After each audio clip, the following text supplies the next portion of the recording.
গুরু কৃপাই কেবলম। আমি যেসব ব্যক্তিদের অর্থাৎ যেসব জাতক জাতিকার কোনো কারণে ঋণ হয়ে গেছে, ঋণ মুক্তির জন্য আমি এই ছোট টোটকাটি বলছি। ঋণ হয়ে গেছে, পয়সা রোজগার করছেন কিন্তু ঋণ পরিশোধ আর হচ্ছে না, কোনো কারণেই ঋণ থেকে আপনারা মুক্তি পাচ্ছেন না। যাই হোক, এই ঋণ মুক্তির উপায় বা টোটকাটি আমি আপনাদের বলবো, মন দিয়ে শুনুন।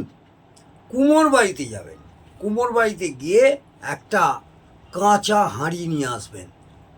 পোড়ানো যে হাঁড়ি নয়, ছোট্ট থেকে একটা মাঝারি সাইজের কাঁচা হাঁড়ি নিয়ে আসবেন।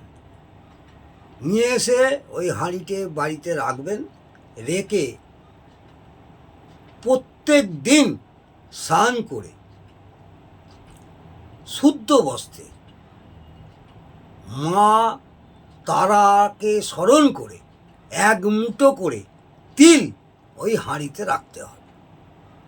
আমাদের বৃহস্পতি গ্রহের দেবতা হচ্ছে মা তারা, তাকে স্মরণ করে প্রার্থনা করে আপনি এক মুঠো করে তিল ওই হাঁড়িতে রাখবেন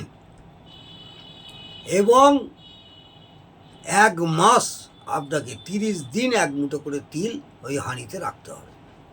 বোঝা গেল? আপনি যেদিন থেকে স্টার্ট করবেন ক্যালেন্ডারে দাগ দিয়ে রাখবেন, সেই দিন থেকে পাক্কা 30টা দিন, এক মাস আপনি ওই হাঁড়িতে এক মুঠো করে তিল রাখবেন এবং প্রত্যেক দিনই স্নান করে শুদ্ধ বস্ত্রে মা তারাকে স্মরণ করে, আমাদের বৃহস্পতি গ্রহের দেবতা মা তারা, তাকে স্মরণ করে তাকে প্রার্থনা জানিয়ে আপনি ওই হাঁড়িতে এক মুঠো করে তিল রাখবেন। ওই তিলগুলো এক মাস পূর্ণ হয়ে গেলে, যখন এক মাস পূর্ণ হয়ে যাবে, এক মাসের পরের দিন আপনি ওই হাঁড়িটি নিরামিষ, সেদিনকে নিরামিষ খাবেন। কোনো মন্দিরে বা কোনো যে কোনো জায়গায় কালো রঙের, কালো বর্ণের কোনো ভিখারিকে ওটা দান করবেন। যে কোনো ভিখারিকে দান করলে হবে না। দেখবেন কালো বর্ণের কোনো ভিখারি যদি বসে থাকে বা আপনার পাড়াতেও যদি কালো বর্ণের কোনো ভিখারি থাকে, তাকে ওই তিলগুলো দান করবেন। আশা করব এই টোটকাটি আপনারা প্রয়োগ করার পরে আপনাদের ধীরে ধীরে ঋণ মুক্তি হবেই হবে। নমস্কার, জয় মাতা।